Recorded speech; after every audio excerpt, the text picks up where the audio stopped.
नमस्कार दोस्तों, आशा करता हूँ आप सब बहुत अच्छे होंगे। देखिए, आज हम डिस्कस करेंगे 11 से 13 मई का द हिंदू न्यूज़पेपर और पीआईबी का इंपॉर्टेंट करंट अफेयर्स। नए बच्चों को बता दूं, 1 मई से हमने करंट अफेयर स्टार्ट किया है अब हिंदी में भी। और हमारा पूरे महीने का जो करंट अफेयर होता है द हिंदू पीआईबी दोनों को मिला के वो सिर्फ 7 पेज का पीडीएफ होता है। और फ्री में ये पीडीएफ आपको हमारा टेलीग्राम सर्च चैनल आप सर्च कर लेना, डेली द हिंदू नोट्स करके, ठीक है। लिंक भी नीचे मिल जाएगा और फ्री ऑफ कॉस्ट अवेलेबल होता है। तो देखिए, 1 से 10 मई का करंट अफेयर का एक वीडियो हिंदी में बना देंगे, 1-2 दिन में अपलोड हो जाएगा, ठीक है। तो देखिए, सबसे पहले बात करेंगे विश्व प्रवासी पक्षी दिवस के बारे में, वर्ल्ड माइग्रेटरी बर्ड डे के बारे में। 11 मई को ये दिन मनाया जाता है बिल्कुल। और इस बार का थीम है कीड़ों की रक्षा करें, पक्षियों की रक्षा करें, ठीक है। तो ध्यान रख लेना। नेक्स्ट हम बात करेंगे यहाँ पे अंतरिम जमानत। रिसेंटली केस आता है अरविंद केजरीवाल का, तो ये चर्चा में होता है। तो देखिए, जमानत का मेनली अर्थ है देना या पहुंचाना, डिलीवर करना किसी चीज़ का, ठीक है। तो आमतौर पर जमानत जो है 3 प्रकार की होती है। जैसे एक होती है नियमित जमानत, मतलब जो रेगुलर बेल होती है, ठीक है। इसमें क्या होता है, दंड प्रक्रिया संहिता की धारा 437 और 39 के तहत बिल्कुल इसमें जमानत दी जाती है, जो नॉर्मली जमानत होती है, ठीक है। एक दूसरी होती है अग्रिम जमानत, ठीक है। तो अग्रिम का मतलब क्या होता है, एंटीसिपेटरी बेल जो होता है, जैसे गैर जमानती जो अपराध होते हैं जिसमें जमानत नहीं दी जाती, ऐसे केस में अगर किसी को गिरफ्तार किया है तो उसके ऊपर फिर ये एंटीसिपेटरी बेल मतलब उस केस में फिर मिलती है, ठीक है। यहाँ पे सीआरपीसी की धारा बताई गई है।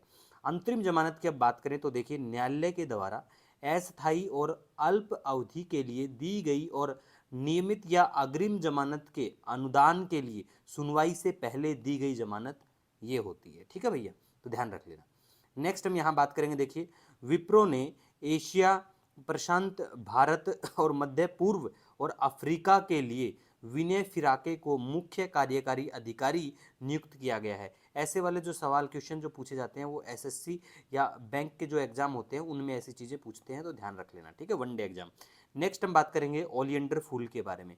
ओलियंडर फूल चर्चा में आया क्योंकि केरल में एक महिला की मृत्यु यहाँ देखने को मिलेगी, केरल में, इस फूल की पत्तियों को सेवन करने से, चबाने से। जबकि चरक संहिता में भी इस फूल का जिक्र है कि स्किन की कई प्रकार की बीमारी जो हैं इससे ठीक होती हैं, इस फूल से, कुष्ठ रोग जैसे। तो पता नहीं उन्होंने कुछ और भी खा लिया क्या, तो उसके ऊपर उनकी जांच होगी एक बार।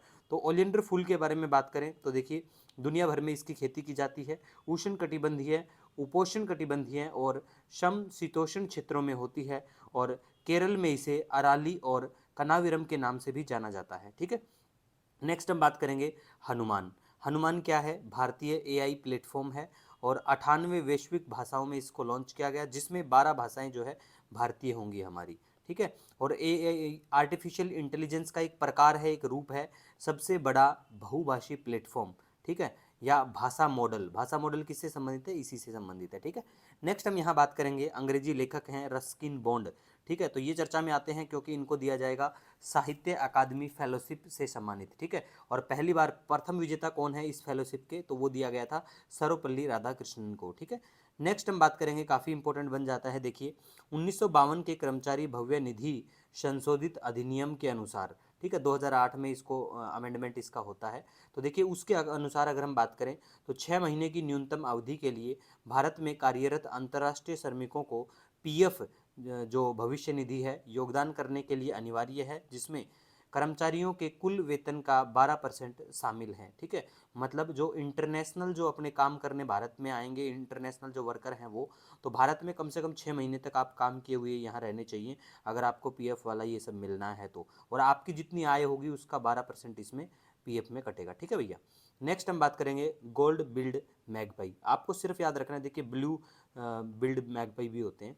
मैगपी क्या है, देखिए, ये पक्षी की प्रजातियों से संबंधित है, याद रख लेना बस इतना, ठीक है। नेक्स्ट बात करेंगे हर्मिस 900 या दृष्टि 10, ये ड्रोन है और एल्बिट सिस्टम्स इजराइल के द्वारा निर्मित हैं, ठीक है। नेक्स्ट बात करेंगे इदलिब। देखिए, मैप में लोकेशन इदलिब शहर का देख लेना, सीरिया में ये पड़ता है। अफगानिस्तान में बाढ़ आ चुकी है, मैप में लोकेशन। कैपिटल बताओ अफगानिस्तान की क्या है। रफ़ा के बारे में बात करें, दक्षिणी गाजा पट्टी में फिलिस्तानी शहर है, काफ़ी इंपॉर्टेंट है, काफ़ी चर्चा में है जब से ये बिल्कुल इजराइल और पैलेस्टीन का इशू चला हुआ है। तो यहाँ पे आपको गाजा स्ट्रिप देखने को मिलेगा, ठीक है। और यहाँ पे ये राफा देखने को मिलेगा, ठीक है, ये ऊपर पूरा इजराइल है इधर, ठीक है। नेक्स्ट हम यहाँ गल्फ ऑफ एडन के बारे में बात करेंगे। यहाँ बिल्कुल आपको गल्फ ऑफ एडन दिखाई देगा इधर ऊपर के बारे में बात करें, इधर रेड सी है, ठीक है गाइस। नेक्स्ट हम यहाँ बात करेंगे, देखिए, अब वनों पर संयुक्त राष्ट्र मंच का 19वां सत्र न्यूयॉर्क में होता है, ठीक है, 10 मई को रिसेंटली खत्म होता है ये सत्र। तो इस सत्र में भारत के कुछ इंपॉर्टेंट जो प्रोजेक्ट्स हैं, भारत की योजनाएं हैं, भारत सरकार के अचीवमेंट है, उनका जिक्र होता है, जिनमें से फेमस है प्रोजेक्ट टाइगर के 50 वर्ष, याद रखना आप, ठीक है।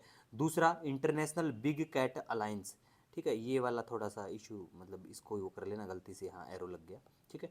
इंटरनेशनल बिग कैट अलायंस, ये सारे जो है ना यहाँ पे जो भी जिक्र कर रखे हैं, ये सारे मैं अपने पुराने वीडियो लेक्चर पीडीएफ में सब के बारे में जिक्र कर चुका हूँ अच्छे से, ठीक है।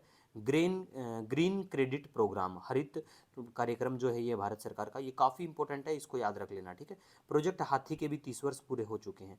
और अंतर्राष्ट्रीय उष्ण कटिबंधीय इमारती लकड़ी संगठन, आईटीटीओ के बारे में, टिम्बर जो ऑर्गेनाइजेशन है, इसके बारे में कल हम स्पेशल जो हमारा 14 मई का करंट अफेयर होगा उसमें डिस्कस करेंगे, ठीक है। No need to worry.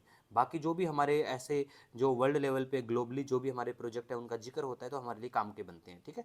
Next हम बात करेंगे राष्ट्रीय उच्च सुरक्षा पशु रोग संस्थान, काफ़ी इंपॉर्टेंट है ये, भोपाल मध्य प्रदेश में है। क्यों चर्चा में है? देखिए, ब्लड फ्लू का आउटब्रेक देखने को मिलेगा आपको, ठीक है, केरल में। तो रिसेंटली क्या होता है कि देखिए, ऐसे कोई भी ऐसी बीमारियों के जो आउटब्रेक होते हैं ना, तो उसके लिए फिर जो सैंपल आता है ना कि क्या सच में ये बीमारी है, तो वहाँ इस संस्थान में ये सैंपल आते हैं। तो पूछा जा सकता है कि ये वाला संस्थान कहाँ पे है।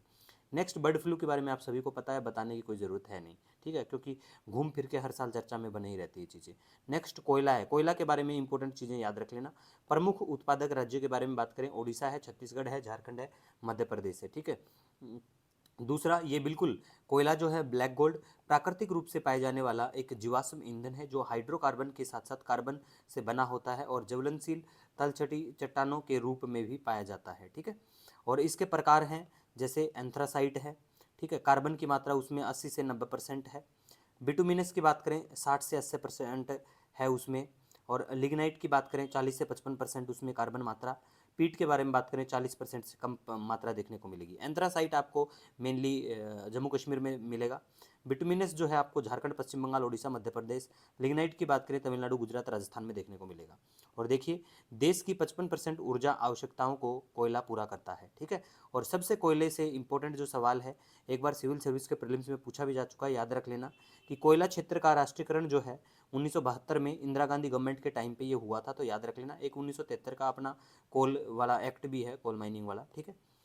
तो और दूसरा देखिए, ब्यूट हाउस शक्ति साझाकरण समझौता कौन से क्या देश से संबंधित है, तो ये स्कॉटलैंड से संबंधित है। और स्कॉटलैंड के पहले मंत्री जो हैं हमजा यूसुफ, इन्होंने इस्तीफा भी दिया, तो ये भी पूछा जा सकता है, काफ़ी चर्चित रहे हैं ये पिछले सप्ताह। नेक्स्ट हम बात करेंगे रिक स्लेमैन के बारे में। तो देखिए, इनकी डेथ हो जाती है रिसेंटली, और सुअर की आनुवांशिक रूप से परिवर्तित किडनी ट्रांसप्लांट कराने वाले दुनिया के पहले इंसान, इनकी मौत हो जाती है, ठीक है। नेक्स्ट हम बात करेंगे टीटागढ़ रेल सिस्टम लिमिटेड, ये कोई विदेशी कंपनी नहीं है भैया, भारतीय कंपनी है, मेट्रो का काम कर रही है, ठीक है। अब मैप लोकेशन के बारे में बात करें, युगांडा को मैप में देख लेना, युगांडा से कौन कौन से शहर यहाँ पे बॉर्डर टच करता है, कमेंट करके जरूर बताना, ठीक है। और हॉर्न ऑफ अफ्रीका की बात करें, ये भी चर्चा में रहता है, इसलिए हमने आज डिस्कस किया है। इसमें इरिटेरिया है, जिबूती है, इथोपिया है, सोमालिया देश ये आते हैं, ठीक है। देखिए, आपको हमारा वीडियो लेक्चर कैसा लगता है कमेंट करके जरूर बताना। हिंदी में अभी हमने स्टार्ट किया है, और कोई छोटे मोटे कुछ भी आपका जो सजेशन रहता है बिल्कुल आप मुझे कमेंट करके जरूर बताइएगा। मिलेंगे नए दिन के साथ, तब तक के लिए हंसते रहिए, मुस्कुराते रहिए।